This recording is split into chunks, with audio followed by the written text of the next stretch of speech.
Welcome to the ITSPmagazine Podcast Network. You are about to listen to the Health Exposed podcast with Tyler Cohen Wood. Join Tyler on a journey where cybersecurity and the patient experience converge. Get informed, entertained, and inspired as you explore digital complexities, personal patient stories, and the technology that impacts and shapes the future of healthcare.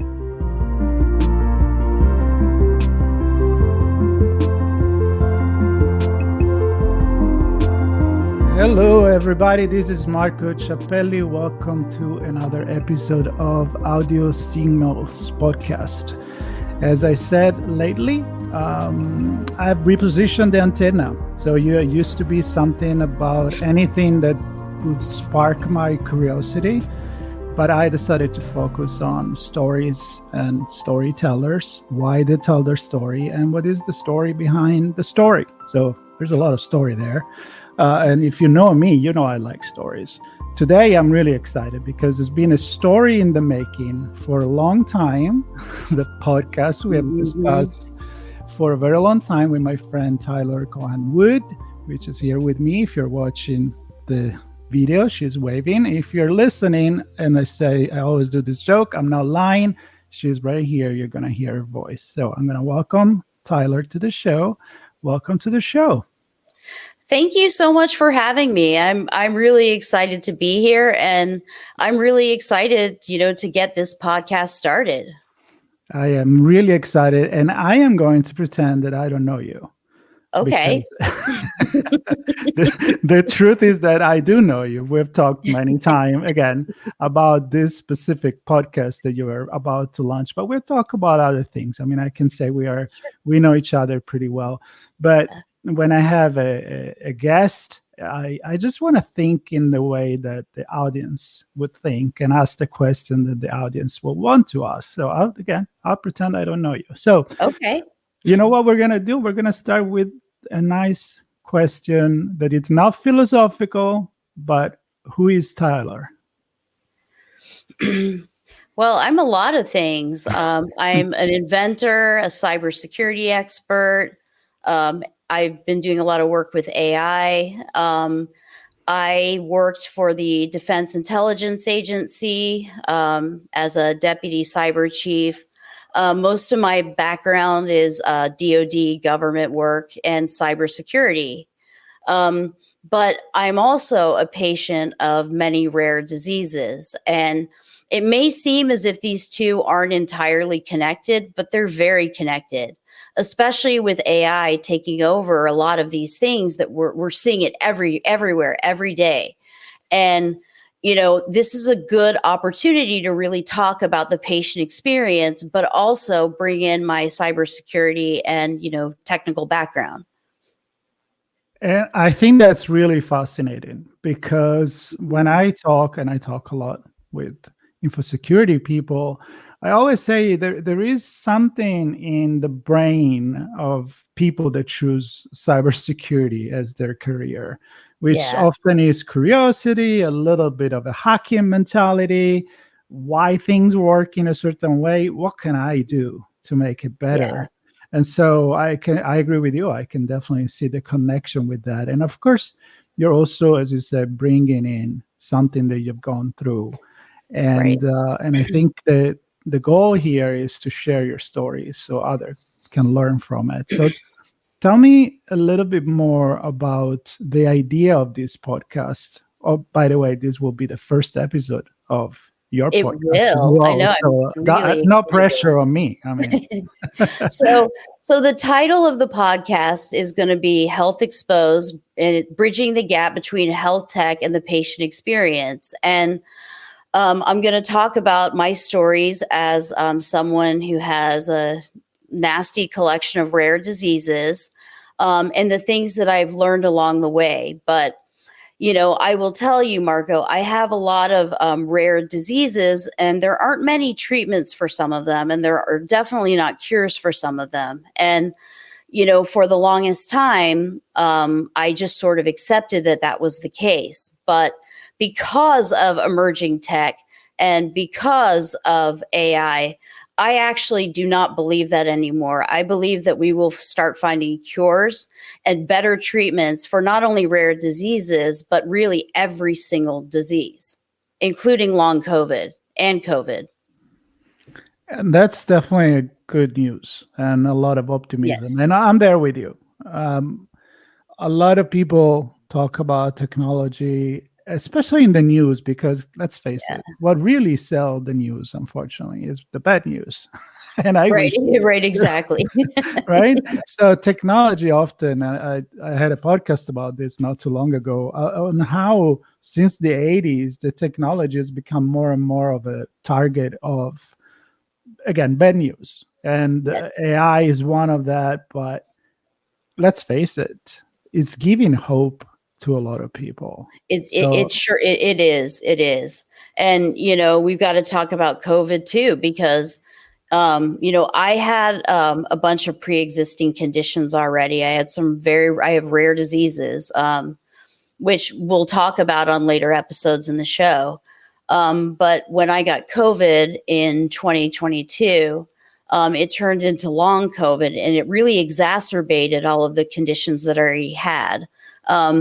Especially two conditions I have. One is called POTS.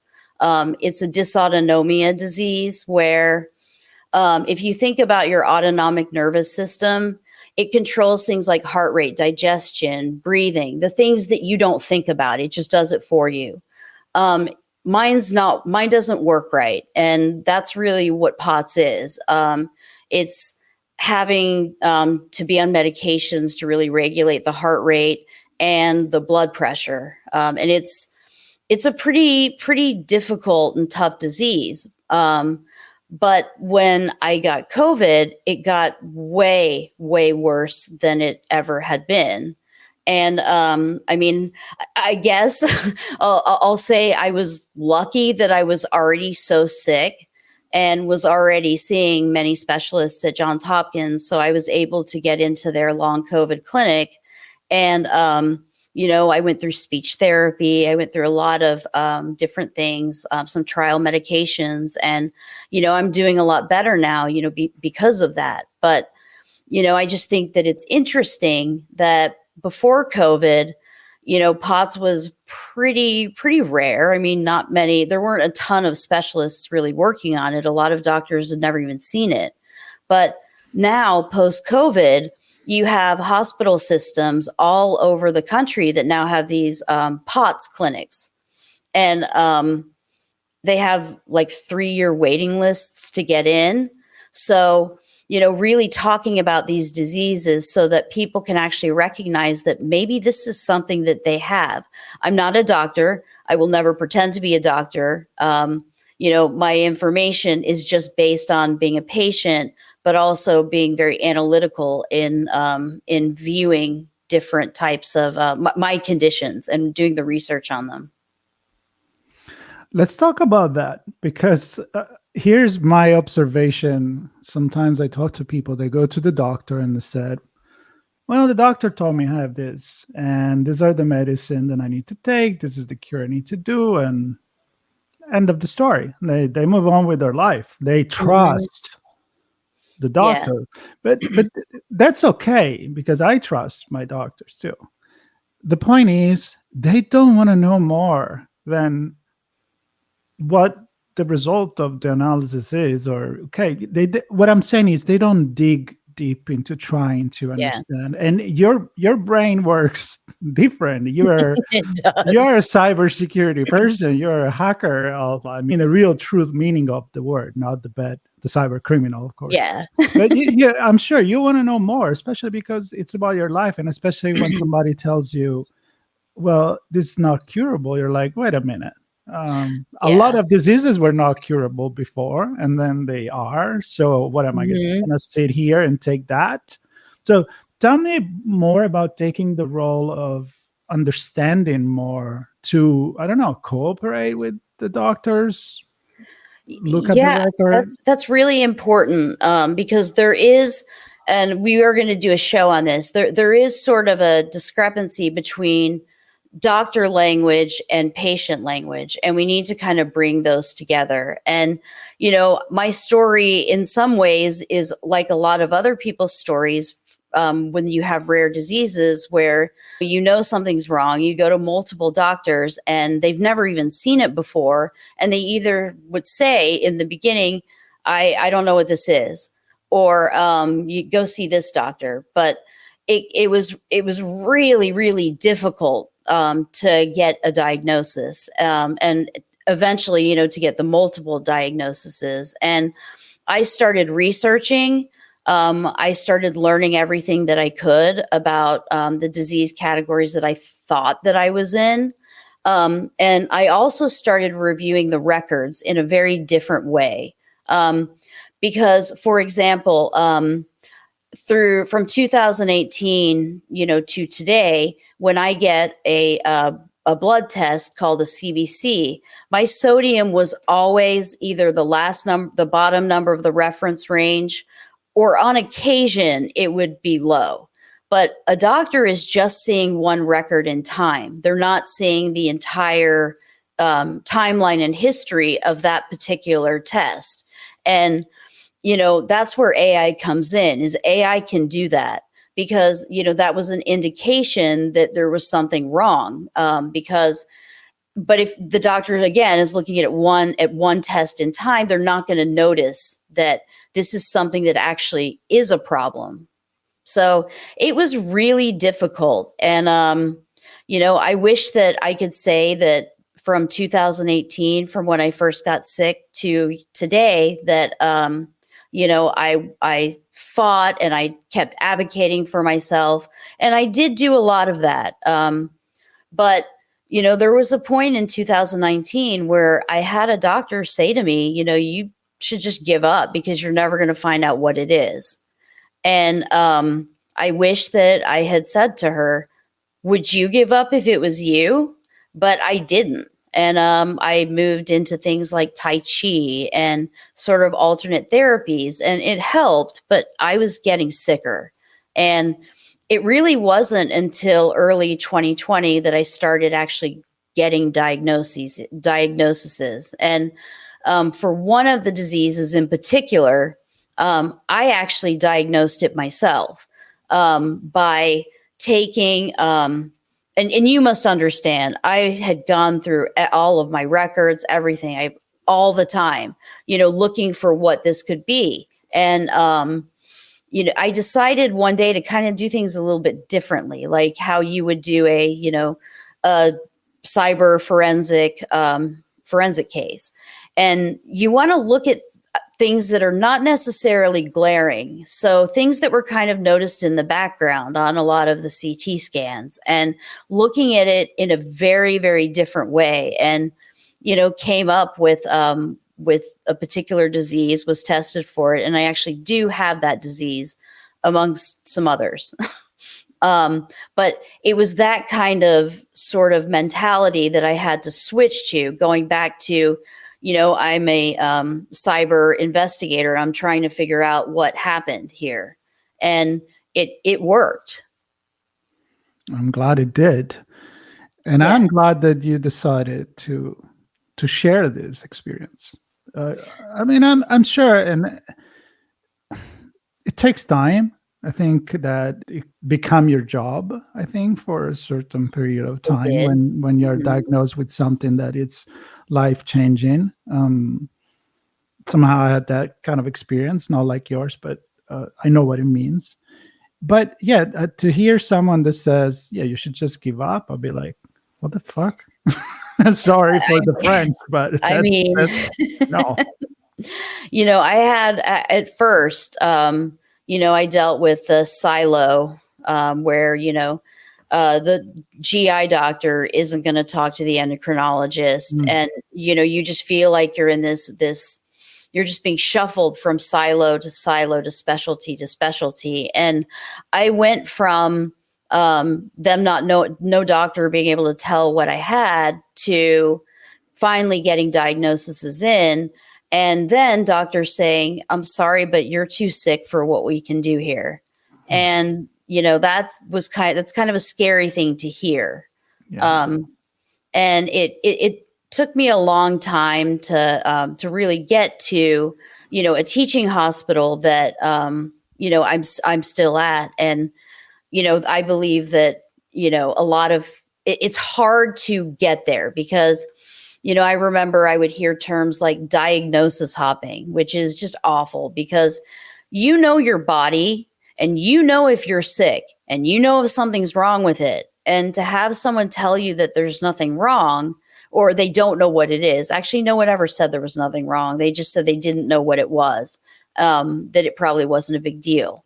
But you go from that to being too sick to treat to then, finally getting to, a really good hospital with a great set of doctors that really understand the diseases that I have. Yeah. Well, so let's talk about I think the why is clear while you're having this podcast. I don't think we need to go back into that. But let's talk about what you think you can achieve and who are you going to bring on the show to help you to create this story. This isn't a new experiment on storytelling. I mean, again, we will have this conversation on my other show. We can really dig into the technology, the AI, and all of that. It's going to be great.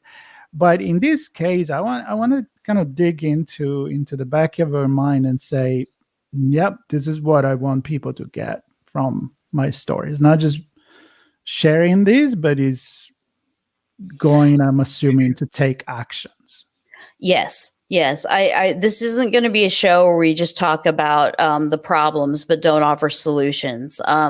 We're going to give solutions to people, and we're going to be talking to other patients about their experiences. We're going to have doctors on to talk about some of these diseases, and we're going to have a lot of technical people on too to talk about the role of AI and things like digital twins, which is a digital representation of something, which could be a person.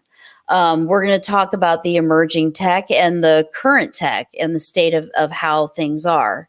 And, we're not going to really shy away from any of these topics. We're going to delve deep into them.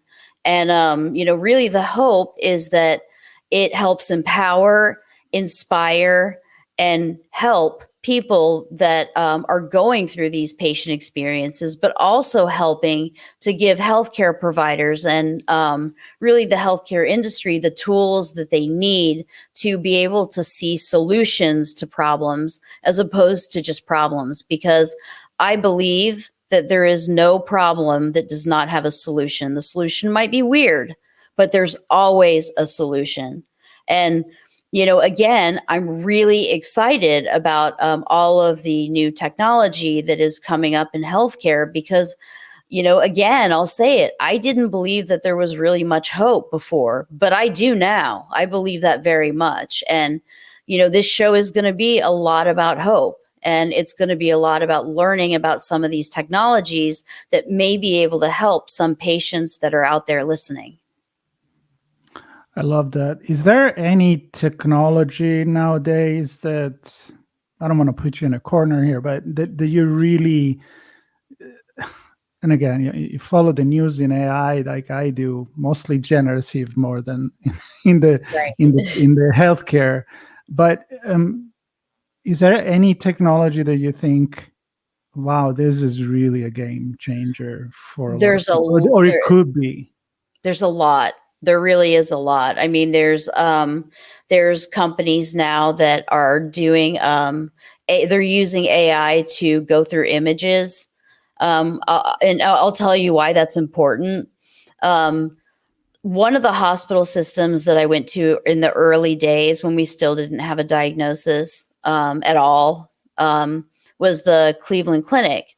And one of their GI specialists said that they had done like a test where they took, CT scans from all over the country and they reanalyzed them. And they found that 75% of them were analyzed and they were incorrectly analyzed. So having technology to really do those kinds of difficult types of things is really going to help speed the process up. I'm very excited about AI because AI can do things doctors can't. And that's really where it needs to at least start. I'm also really excited about digital twin technology because eventually it'll be a full like genetic replication digitally of a person. And, like, for example, I have a disease called gastroparesis where my stomach doesn't open without medication. And we've talked about getting a GI pacemaker installed, but because my entire GI tract has issues with movement, it doesn't move very much. It's kind of like one of those hard rubber balls. So we tried this Botox endoscopy where the doctor goes in and with a endoscopy scope with, I guess, Botox needles on it, injects the pylorus, the stomach flap, with Botox, and it falls open to see if that would work. Because if that had worked successfully, then I could be a candidate for either the GI pacemaker or another procedure, that they do. So digital twin technology is exciting because you don't have to worry about those steps. You can actually do tests and you can tailor medications based on what the digital twin is going to represent. So there's a lot of technologies out there, a lot of genetic technologies too that I'm really excited about.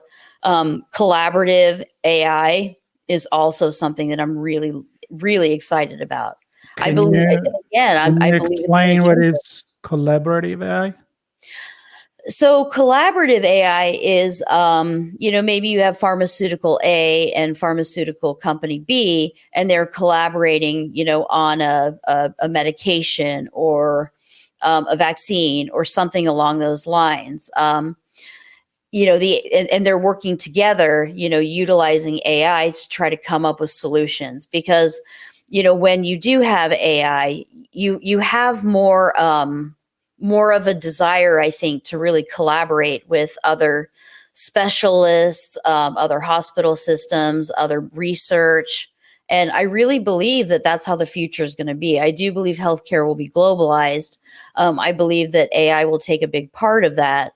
But I think one of the things that we're moving toward is, instead of specialty siloing, treating the patient like a whole, like a person. And instead of having this doctor that doesn't talk to this doctor, they're all going to work together around the same patient. And that's really where the benefit of healthcare and technology, it's going to really lead to very valuable results for patients.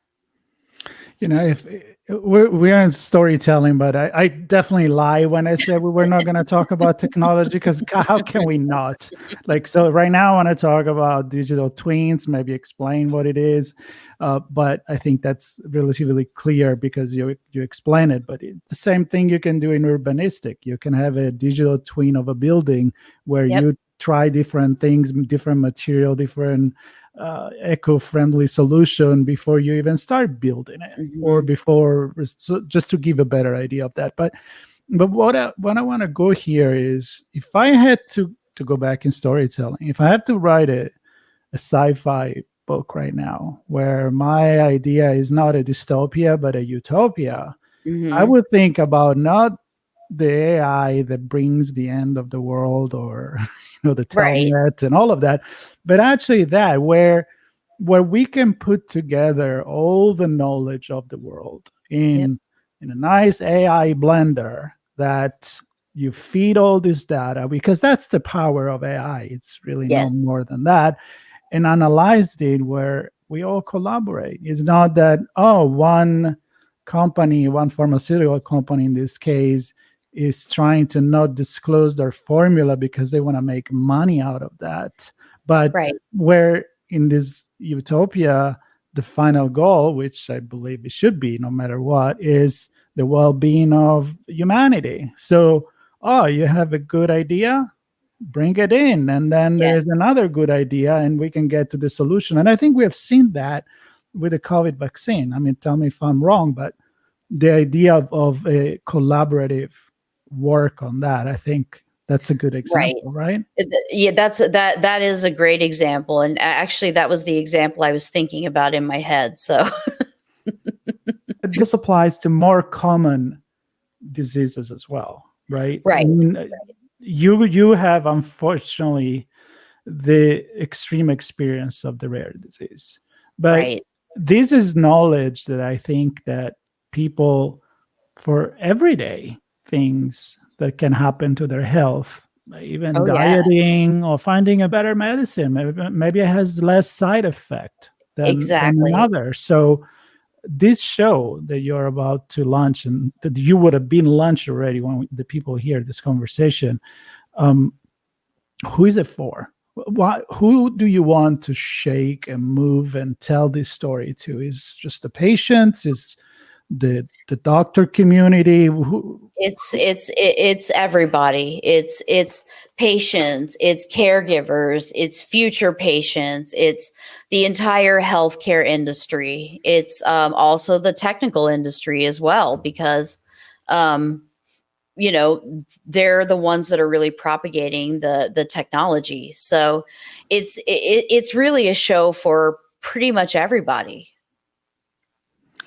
What's your position on the role of doctors into this? And there is a reason. I don't want to be polemic on this, but I had a few conversations with somebody that I think you should have on the show, which is Dr. Robert Pearl. He is the former CEO of Kaiser Permanente, and he wrote a book about how the healthcare system need to change. It's kind of like too old mentality that is ruining the adoption of new technology, and coming from somebody like him with a lot of experience is a great guest. And I had it on my show a couple of times. So have you found that there is a cultural issue in the adoption of new technology when you talk to doctors, or what's your experience there? At Hopkins, no. Right. But you know, at prior doctors that I had seen prior, I mean, yeah. Well, and I'll just be frank here. I tried to start an AI based global healthcare system in 2019, but nobody wanted anything like that at the time, because you know, I saw the value in it, and I saw the value in having a system where AI was basically really dictating where each case went. And the AI would actually select different doctors from all over the world to work around a patient, while the machine really learned everything that was happening on that case. Because not only would the doctors be upskilled by a lot just working in a team environment like that, but so would the machine. And you know, that just is going to enhance the learning, which is going to lead to predictive medications or predictive viruses and mutations. It is all about getting ready, and that's my biggest fear. A good friend of mine, he's a part of the mentor project group that I am part of, but he's also a doctor expert in modeling, right? All the COVID, the pandemics, and all the big risk we may have, and creating scenario, and using data and computer machine learning and all of that. And he's like, I don't know. He said to me, I don't know if we learn enough from this pandemic to be ready for another one if it comes. And that makes me really pissed and sad. Yeah, well, that concerns me too. You know, I think a lot about these genetic companies that are, you know, getting broken into, because that's all we need is, you know, some nation state actor creating a biological weapon, a virus, based on genetics. That's something that's kind of scary to me. Mm-hmm. What's scary to me is the non-collaborative environment that we have still. Yeah, the kind of specialty siloing. I mean, I hope that will eventually go away. it's gonna take time, but I believe this technology is moving very rapidly, and when I say I think there's going to be a lot of better treatments, I'm talking about like 5 years. I'm not talking about 30. I think it's going to happen very, very quickly, because it is, and technology moves very quickly. Well, I hope that in the course of your show, I mean, a year in this time, it's a long time. 6 months is a long time. It is. Experimenting now with digital twins and AI modeling, it's a lot different than the trial and error of building a new chemical structure for a medication. Right. That you actually had to try every single thing. Now you can just feed it into an AI and let that do the job. So I'm with you. I want to give you the last few minutes as we wrap up. Sure. To make your call, your elevator pitch for why people should listen to your show. What is your vision? And I am sure you'll have a lot of success with your show, because you're honest and knowledgeable, and I'm so honored that you're bringing the show to ITSP. Well, and I care, and I made a promise to myself when I got sick and went through all of that hell, that I would do anything that I could to make sure that no one else had to go through that. And that's kind of my goal, is to really educate, but in a way that really makes sense. And I mean, really, that intersection between technology and the patient experience is important. And we're going to talk a lot about that. We're going to also go beyond the technical realm, and I'm going to talk about my personal patient experiences, in the hope that it may resonate with somebody that may not know what they have, or a doctor that may hear it and say, oh my goodness, I wonder if that patient has that. But also really helping, big business by really determining, where do we go next, and what is the current technology, what's the future technology, and really how do we bring that together. And, we're going to go all over. We're going to talk about diseases like long COVID, all the way to how to read a CBC or some of your test results. How you can do just a couple of things to improve, your health situation. And, also teaching people how to review their records, what the current systems are, how to keep your data safe. There's so many places that we're going to go with this.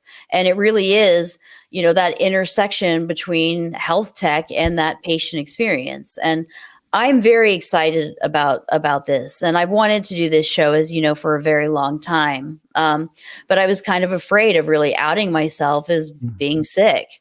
But I don't care anymore, because I know that what we're going to do here is going to help a lot of people. And that's my goal. And I have no doubts about it. Thank you. You do it with honesty, and I know the people you're going to bring, some of the people that I know you're going to bring on the show, and I'll be one of the biggest fan, and definitely watch it and share it. So it's an honor to have you on this show, but also on ITSP Magazine. And I think that a lot of people are going to benefit from what you do. So thank you. And the honor is mine too.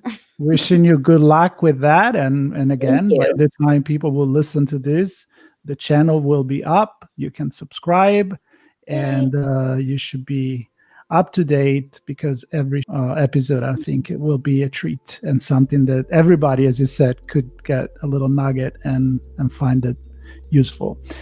And on the other hand, this is Audio Signals podcast. So some stories are about music, some about theater, some are about new podcasts and health, because we're all made of stories. And especially this one that Taylor is going to share are really, really important. So stay tuned. And Taylor, thank you so much for being my guest. Thank you.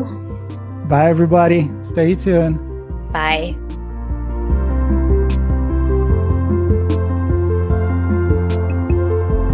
We hope you enjoyed this episode of the Health Exposed podcast with Tyler Cohen Wood, part of the ITSPmagazine Podcast Network.